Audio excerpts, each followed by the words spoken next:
Hola chicos, bienvenidos nuevamente a una clase de séptimo, de tecnología en cereales oleaginosas. Vamos a empezar hoy a ver el cultivo de trigo, la molienda de trigo, los principales productos que se obtienen del mismo, ¿sí? Vamos a ver si puedo ampliar esto para poder seguir la clase un poco mejor y que se vean más grandes las diapositivas. Bueno, como les había dicho la clase pasada, cuando hablábamos de agronegocios, vamos a tratar de analizar un poquito las cadenas agroalimentarias de los diferentes productos, de las diferentes industrias que vamos a estar trabajando, en lo que corresponde a toda la cadena agroalimentaria del trigo. Eh, si vamos a hacer un pequeño análisis de eso, podemos ver en un extremo los eslabones correspondientes a los que abastecen de insumos a la producción primaria. ¿Sí? Esperen que se me va la flechita acá. Y en el otro extremo de la cadena tenemos al consumidor final. Eh, Cada uno de estos, a modo de repaso, vamos recordando algunos de los términos, son los eslabones de la cadena. Recuerden la diferencia, una cosa es la cadena agroalimentaria y otra la cadena de valor. En una cadena de valor analizamos aquellas empresas que están de alguna manera asociadas entre sí para poder desarrollar un producto, em, un producto que llegue al consumidor final. En la cadena agroalimentaria vemos todos los eslabones, por más que no estén interrelacionados entre ellos mismos a través de contratos o de integración. Recuerden una diferencia que capaz que no quedó claro en la clase del video anterior. Hay una diferencia entre integración y coordinación. En la integración vertical o integración horizontal, lo que estamos haciendo es siendo la misma firma propietaria de distintos eslabones o de un eslabón más grande, ¿sí? En la coordinación, las firmas son distintas, lo que se hacen son contratos y acuerdos eh, bueno, para trabajar en conjunto o para, como hablábamos la clase pasada, tener un poco más de información sobre el negocio que estoy haciendo. Bueno, siguiendo los eslabones, tenemos lo que es la producción primaria. Vamos a estudiar esto, vamos a hacer un repaso de esto porque ya lo han visto a lo largo de todos los años en la escuela, la producción de cereales y por supuesto lo han visto la producción de trigo, pero es bueno hacer un repaso de lo mismo. Acondicionamiento post cosecha, está todo relacionado con el almacenamiento de los granos, que pueden ser en silos bolsas, en el campo, en otro lado, puede ser pagando alquiler en algún lugar o vendiendo directamente el productor primario al silo, la mercadería, o vendiéndosela al molino y el molino teniendo un almacenamiento. Bueno, las combinaciones son no infinitas, pero son muchas. Los molinos, vamos a ver también el proceso de molienda del trigo, vamos a conocer los diferentes productos que se obtienen de la molienda del trigo y luego vamos a ver algo de lo que es la panificación y acá es donde vamos, o me gustaría que hagan alguna actividad, que más adelante les voy a decir en qué va a consistir y con qué tipos de harina me gustaría trabajar. Bueno, lo que respecta al comercio, mayorista, minorista, distribuidores o mayoristas o almacenes de barrios, pequeños supermercados y demás. Vamos a ver un poco de números acá en Argentina, del destino del producto de la molienda de trigo. Y finalmente el consumidor final. Entonces acá tenemos todas las etapas de una cadena, bien resumido, ¿sí? Bueno, y hablamos obviamente del marco nacional y del internacional, siempre que hablamos de alimentos o de commodities, y sobre todo en un mundo globalizado en el que vivimos, todo está influenciado tanto por el marco nacional como por el internacional. Sobre todo en el internacional, el precio de los commodities, es el que determina los valores del trigo y el precio del trigo va a afectar a todos los demás eslabones de la cadena y por supuesto la exportación y la importación. Bueno, eh, acá tienen un resumen las diapositivas por supuesto las voy a dejar subidas al Classroom para que puedan leerlas tranquilos ustedes y no tener que estar siguiéndome con el video, pero es un resumen de lo que ya acabamos de hablar. Acá tenemos los actores en este cuadro y los eslabones y los actores. Yo no recuerdo si en el video anterior hablamos de los actores. Los actores son las empresas, las personas, los, los empresarios, son quienes llevan a cabo o quienes participan de los distintos eslabones. Por ejemplo, en el bloque de producción, lo que es la producción primaria, el actor, ¿quién es? Es el productor agropecuario, ¿sí? Es la persona que está en el campo a cargo de la producción de ese trigo. En lo que es acondicionamiento de post cosecha y comercialización, ya vamos a ver en más detalle esto que es el acondicionamiento post cosecha. Los actores son acopios privados, cooperativas, ¿sí? Molinos, como les decía, molinos que pueden ser propietarios de silos. En el caso de la transformación primaria es la primera transformación que sufre el grano de trigo. Esa transformación es la molienda, ¿sí? Para obtener harinas. Por supuesto, los actores son los molinos. La segunda transformación, que es la transformación de ese producto molido, esa harina, en otro producto nuevo, pueden ser nada, de todo, panes, galletitas, etc. Están las panaderías artesanales, también están las panaderías industriales, donde se fabrican los panes de larga duración, como el pan de molde, el pan de Viena. Bueno, lo que es el bloque de distribución. En distribución está, bueno, acá dice panaderías artesanales, pero lo que es distribución no necesariamente, y depende del tipo de producto, son las panaderías artesanales, sino que en el caso de la industria, del pan industrializado, tenemos, los grupos de los, ¿cómo se llaman? Los camiones, los que hacen los repartos, los mayoristas, los distribuidores. En lo que son los proveedores de insumos y servicios, que esto es un eslabón que en realidad está asociado al bloque de producción primaria, bueno, por lo general son las agronomías. El transporte de grano son los transportistas. Perdón. Transportistas también están acá en el bloque de distribución de los productos panificados, ¿sí? Igual también están acá en productos, en el transporte, por ejemplo, de las bolsas de harina a las panaderías. O sea, hay actores que intervienen son distintos actores también, porque no es lo mismo el camión que transporta el grano que el camión que transporta pan o el que transporta las bolsas de harina. Si bien son distintos actores, están todos en el rubro del transporte, ¿sí? Bueno, esta es la primera actividad que van a realizar. ¿Y por qué puse esta actividad? Porque me gustaría que le den un vistazo al Código Alimentario Argentino. Yo el código se los subí. Está subido acá. Espere que lo buscamos. Ay no, se me fue a cualquier lado. Vamos al Classroom. Yo se los subí el crucigrama. Este lo tendrían que imprimir para poder completarlo. Y después me pueden mandar una foto y subir una foto acá al Classroom. Y este es una parte del Código Alimentario Argentino que está relacionado a los cereales, ¿sí? Que habla de los cereales. Y es un poco que quiero que le hagan una lectura para que sepan cómo,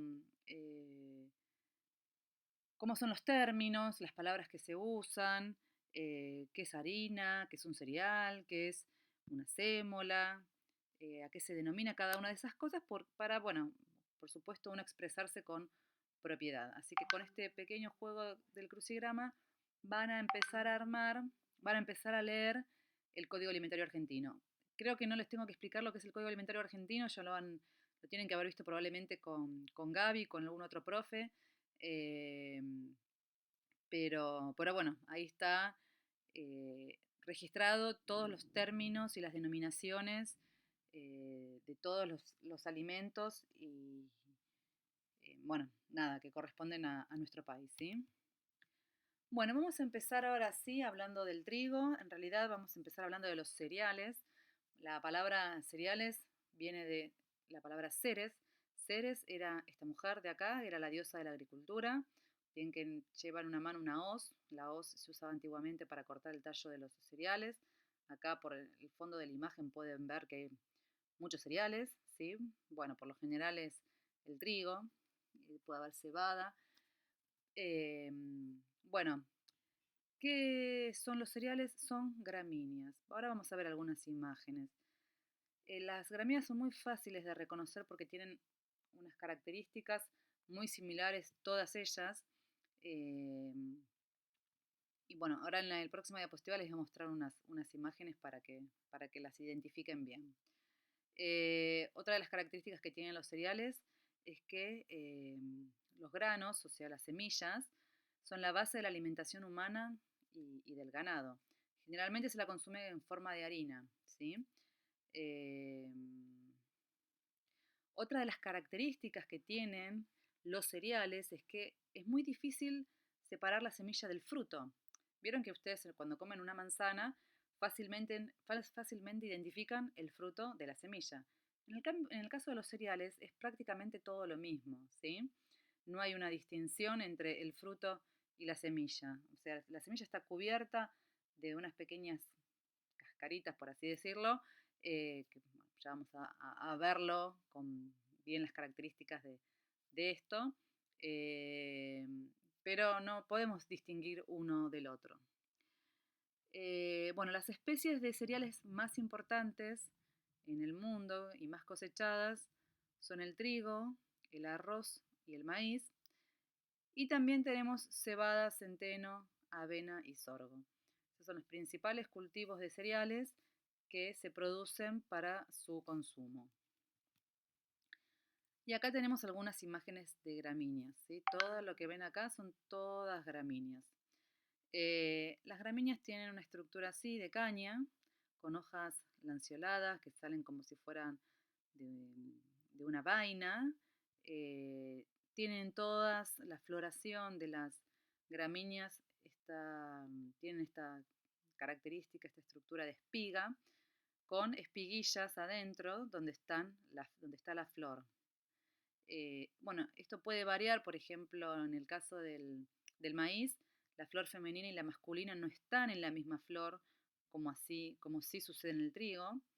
Esta es una flor de una planta de trigo, bueno, podría ser de una planta de trigo, donde tenemos la flor femenina acá y estos son los estambres, que es la flor masculina. En este caso, como pueden ver, está todo adentro de la misma espiguilla, eh, pero como en plantas como por ejemplo el maíz, ustedes ven que saben que la flor femenina está en las axilas de las hojas, que sería lo que se convierte después en el choclo, y los estambres o las anteras están en el extremo. Bueno, no tengo ninguna imagen acá de maíz, ya lo vamos a ver cuando veamos maíz de todos modos, y están por acá arriba, ¿sí? Así que bueno, hay pequeñas diferencias en las gramíneas, pero en la mayoría de todas ellas sí tenemos espigas, tenemos caña, tenemos hojas largas y lanceoladas, y tenemos a todas con este porte, esta apariencia. Pueden ser rastreras o pueden ser de porte erecto, pero son todas muy fáciles de distinguir, de reconocer. Esto no le den bolilla, esto me había quedado del año pasado, por ahora no le vamos a dar bolilla. Bueno, características de los cereales.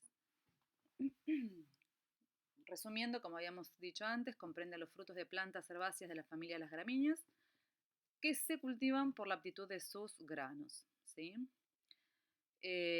Una de las características importantes que tienen los cereales, y es muy importante, y eso ha hecho que fuera una de las principales fuentes o sea, de producción y de consumo en el mundo, es el almacenamiento por largo tiempo. Ustedes saben que las producciones, los cultivos son estacionales, tenemos cultivos de verano, cultivos de invierno, y una vez que se cosechó necesitamos conservar ese alimento la mayor cantidad de tiempo posible. Hoy en día tenemos un montón de tecnología y de técnicas para conservar los alimentos, pero imagínense años atrás, cuando no existía nada de esto. Lo bueno que tenían estos cereales, el trigo, el arroz, etcétera, es que se podían conservar teniendo ciertos cuidados que también vamos a ver ahora, durante largos periodos de tiempo. Otra de las características que tienen los cereales, y en esto el trigo tiene mucha adaptabilidad, es la adaptabilidad a diversos suelos y condiciones climáticas. ¿Sí? El trigo se cultiva en distintos lugares del mundo, desde Sudamérica hasta Canadá, Europa y la India, Asia. La realidad es que tiene una alta adaptabilidad. Esto lo hizo también que se produjera en tanta cantidad y que sea la base de la alimentación de muchas poblaciones. No solo el trigo, sino también pasa lo mismo con el arroz, aunque el arroz tiene otras características que también las vamos a ver más adelante. Y bueno, son productos de gran aceptabilidad en todas las poblaciones. Granos y productos derivados son aporte fundamental de calorías en la alimentación humana. Principal aporte de proteínas de algunas poblaciones. Bueno, ustedes saben que el principal aporte de proteínas las poblaciones lo tienen a través de la carne, ¿sí? No todas las poblaciones pueden acceder al consumo de carne, así que los cereales son el aporte de proteína. Vamos a ver más adelante qué partes de las semillas son las que contienen proteína y qué partes no. Bueno, ¿cuándo llega a la Argentina el cultivo de trigo? Bueno, la expansión del cultivo de trigo se inicia alrededor del 1870, ¿sí? Acá en esta imagen podemos ver los principales países productores y exportadores de trigo en el mundo. Argentina en su momento se lo consideró como el granero del mundo por la gran producción y exportación de trigo al mundo. Bueno, para los principales países podemos nombrar Canadá, Estados Unidos, Argentina, Australia, la India, China, Rusia, Francia, ¿sí? Si después quieren mirar bien los porcentajes de producción y de exportación, estos son los principales países. Bueno, en el trigo tenemos dos variedades muy importantes que son las más cultivadas, que estimo que han escuchado hablar de ellas. Una es el trigo pan y la otra es el trigo candial, ¿sí?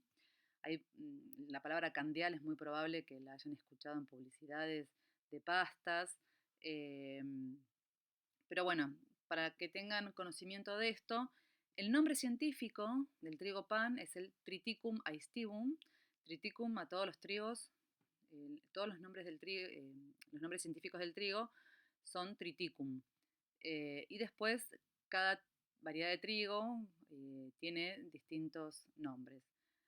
En el caso del candial es el Triticum turgidum, SPP durum, ¿sí? Especie durum. O trigo durum. Por eso también se lo conoce como trigo duro. Trigo pan, trigo duro. Los principales usos, en el caso del trigo pan, por supuesto, panificados, galletas, repostería, bollería, pastas, pizzas. En el caso del trigo candial, las pastas. Bueno, platos regionales, panes mediterráneos. Los nombres con los que podemos conocer al trigo a estos tipos de trigo: trigo pan, trigo común, bueno, trigo suave, trigo duro, trigo harinero, trigo farináceo. Y en el candial, trigo fideo, trigo durum, trigo cristalino. Cristalino se lo asocia por el tipo de endosperma que tiene, ya vamos a ver qué es el endosperma. Pero bueno, esto es un resumen de cómo podemos, para que ustedes conozcan, las dos principales variedades de trigo que se producen en el mundo, ¿sí? El trigo pan para hacer pan y el trigo candial para hacer pastas. Hay unas características que lo diferencian, desde la genética a la cantidad de cromosomas.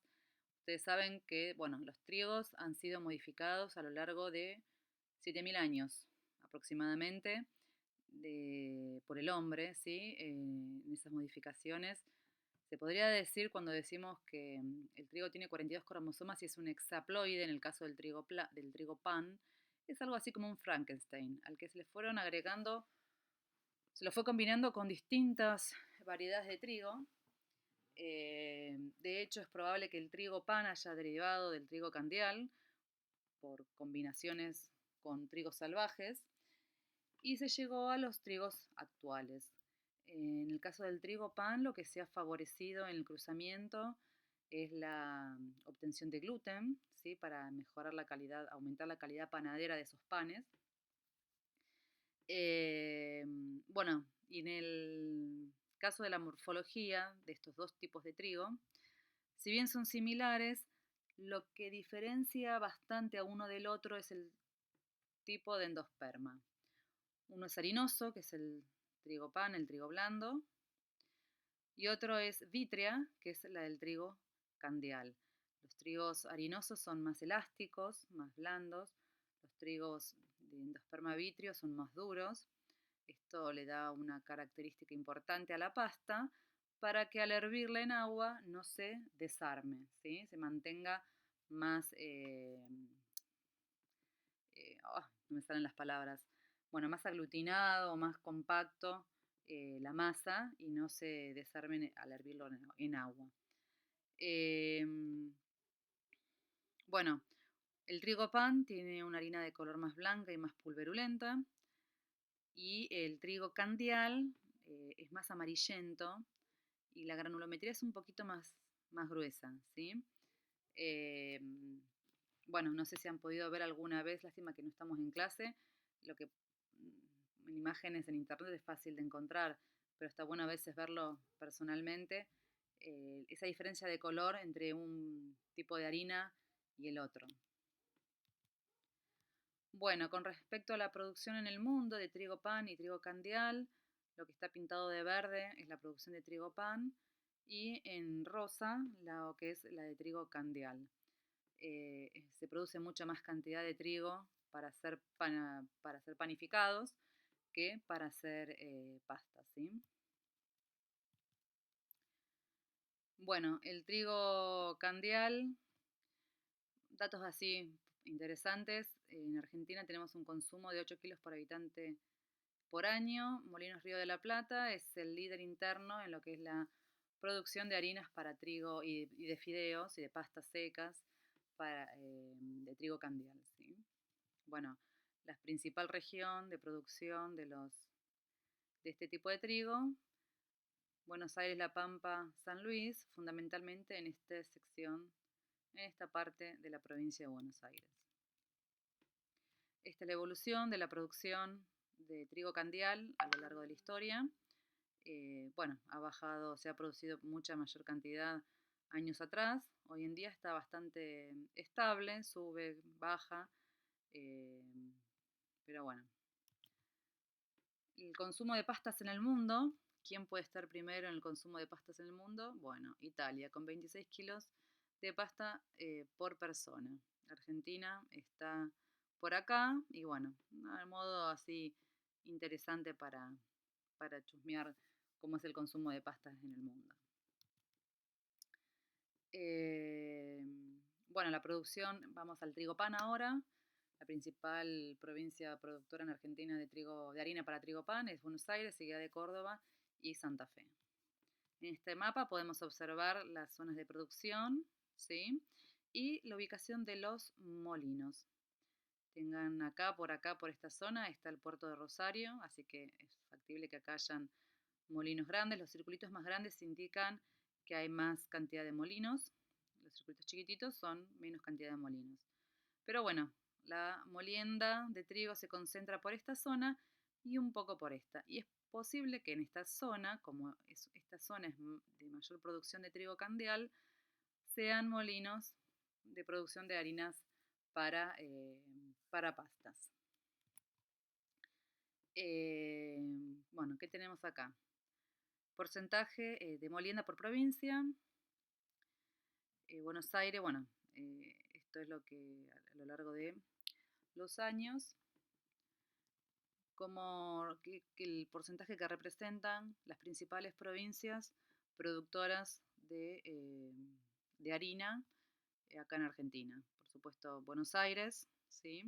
La segunda provincia, Córdoba, después Santa Fe y La Pampa.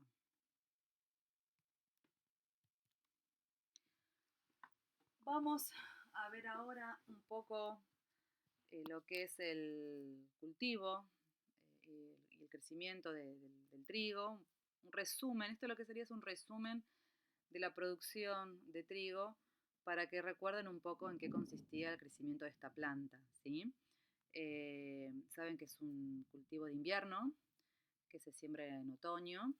Va a depender de la región donde lo sembremos y de la variedad de la semilla, la genética, la época exacta de siembra. Lo importante siempre es que la floración y antesis no coincidan con las heladas, porque ahí sí no, se nos mueren las flores y perdemos muchísimo rendimiento. Bueno, un ciclo ontogénico lo que muestra son las distintas etapas del ciclo del cultivo, desde las etapas vegetativas hasta las reproductivas y el llenado de granos. Y a modo de resumen, vamos a ver algunas características acá. Como les decía, la siembra de trigo es en otoño, entre marzo y la primera quincena de agosto, dependiendo la genética y la región. Argentina es un país muy extenso, con climas muy distintos, por lo tanto, bueno, hay una amplia ventana de siembra en función de donde estemos. Fase vegetativa. La fase vegetativa implica, corresponde desde la germinación de la semilla hasta la floración. A partir de la floración ya tenemos la etapa reproductiva de la planta. ¿A qué llamamos germinación? Y esto va para todas las semillas. La germinación es la etapa en la que la semilla, eh, bueno, en el caso de las gramíneas, la denominación de las partes son el epicótile y el coleóptile, los tienen acá, ¿sí? El coleóptile y el epicótile crecen para arriba buscando la luz solar, ¿sí? Una vez que el coleóptile llega a la superficie y capta la radiación solar, decimos que se terminó la germinación. Tengan en cuenta que para que la semilla, o sea, para que esta plantita crezca desde acá y pueda llegar a la superficie sin hacer fotosíntesis porque todavía no le llega la luz, tenemos en la semilla sustancias de reserva que permiten ese crecimiento. Esa sustancia de reserva es fundamental porque es lo que vamos a ver ahora o a continuación de qué partes de la semilla son las que necesitamos para nuestro consumo y qué nos aportan cada una. En el caso de las plantas, la función que cumple el endosperma en este caso es una reserva energética para que el germen pueda germinar y llegar, bueno, a la superficie y poder empezar a hacer fotosíntesis y generar sus propios alimentos. Bueno, después aparición de hoja. Tenemos, saben que las gramíneas macollan, el macollo son los tallos que surgen, cada macollo va a tener una espiga, por lo tanto el macollaje va a determinar un mejor macollaje en la planta, potencialmente va a generar mayor cantidad de espigas y por lo tanto mayor cantidad de granos y en consecuencia mayor rendimiento, ¿sí? Bueno, el premacollaje corresponde desde la emergencia de la cuarta hoja y cada hoja va emergiendo de un falso tallo, ¿sí? Que está formado por las vainas de las otras hojas. No se puede observar bien acá, pero es muy fácil de verlo en una planta en vivo y en directo. Es como una vaina y los tallos van surgiendo de ahí adentro. Acá tenemos dos macollos. El macollaje va desde cuarta hoja hasta encañazón. O sea, una vez que salió la cuarta hoja, hasta que la planta encaña, se empiezan a formar los macollos. La encañazón, bueno, acá está explicado, es la elongación de los entrenudos. Estos entrenudos que hay en la caña se estiran, precisamente formando la caña. Por eso se lo conoce como encañazón. Cuando termina la encañazón con la espigazón, que lo vamos a ver ahora. La espigazón, como lo dice la palabra, es la emergencia de la espiga de la planta. Ya en este momento se produce la autofecundación. Recuerden que el trigo es una planta autógama. ¿Qué quiere decir que es autógama? Que la fecundación ocurre antes de que se abran las flores. O sea que estas flores acá en cada una de estas florcitas tengo la flor femenina y la flor masculina. Eh, se- la flor se va a abrir, pero se va a fecundar antes, o sea que el polen va a fecundar, va a entrar en contacto con el óvulo de la flor, va a generar la fecundación antes de que se abra la flor. Por eso es una planta autógama. No genera cruzamiento con otras flores o con otras plantas, por supuesto. La antesis es la emergencia de las anteras. Las anteras que son, bueno, son los estambres, que salen por afuera de las espiguillas, o sea, por afuera de cada una de estas florcitas. Y esto ocurre, como les decía antes, después de la fecundación. Este periodo de espigazón, antesis, es el que tiene que estar libre de heladas. Porque cuando se genera esto, si yo tengo una helada en esta época, lo que voy a reducir es la fecundación de estas flores. Muchas podrán morirse y otras, bueno, van a ser menos eficaces al momento de fecundar. Por lo tanto, acá voy a perder un grano. Cuanto más daño se genera en las flores, menor cantidad de semillas voy a tener y por lo tanto un mucho menor rendimiento. Y la fase de maduración, que es la fase final, es la fase de llenado de granos. Ustedes vieron que estas son todas plantas anuales que se secan. ¿Y por qué se secan? Lo que sucede, estimo que ya lo saben, pero bueno, está bueno repasarlo. Lo que sucede es que los fotoasimilados que tiene la planta van a distribuirse ahora a cada una de estas semillas o granos, ¿sí? Por eso la planta va a transportar toda su sustancia de reserva a estas semillitas y se va a secar. ¿En qué momento tenemos que cosechar la planta? Bueno, esto lo vamos a ver acá. Tenemos la cosecha es muy importante saber que hay dos momentos de madurez del grano. Una es la madurez comercial y otra es la madurez fisiológica del grano. El grano se va a llenar, los granos se van a ir llenando de fotoasimilados, de sustancia de reserva, hasta un determinado momento. Después de que se llenaron, empieza a perder agua esa semilla. El momento de cosecha ideal, el problema que tenemos, o sea, lo ideal es que el grano tenga una humedad del 14% para poder almacenarlo y no tener problemas. Si la humedad es más alta, al grano hay que secarlo, porque no se puede conservar, no se puede conservar bien si tiene una mayor humedad. Entonces, yo para poder cosechar, obviamente se tienen que dar otras condiciones. A veces pasa que si tengo el grano con un porcentaje de humedad del 16% y está anunciado que van a haber, no sé, varios días de lluvia y después no voy a poder entrar con la cosechadora, bueno, hay estrategias y decisiones que se toman al momento de la cosecha que por ahí no me permiten cosechar cuando el grano está ideal para su cosecha. Y en ese caso, bueno, lo tendré que cosechar con un porcentaje un poco más alto. Cuanto más alto es ese porcentaje de humedad, mayor va a ser el secado que voy a tener que hacer. ¿Y cuál es el problema de secar? Que me va a salir caro. Voy a tener que pagar por el secado de las semillas. Así que bueno, esto es un costo más que se sumaría a mi cadena, ¿sí? El tener que secar las semillas porque no las puede cosechar en un estado óptimo. Bueno, vamos a hacer una pausa acá con este video. Esto fue todo lo que es la producción de la semilla de trigo. Y antes de continuar, vamos a hacer otro video para no enloquecerlos.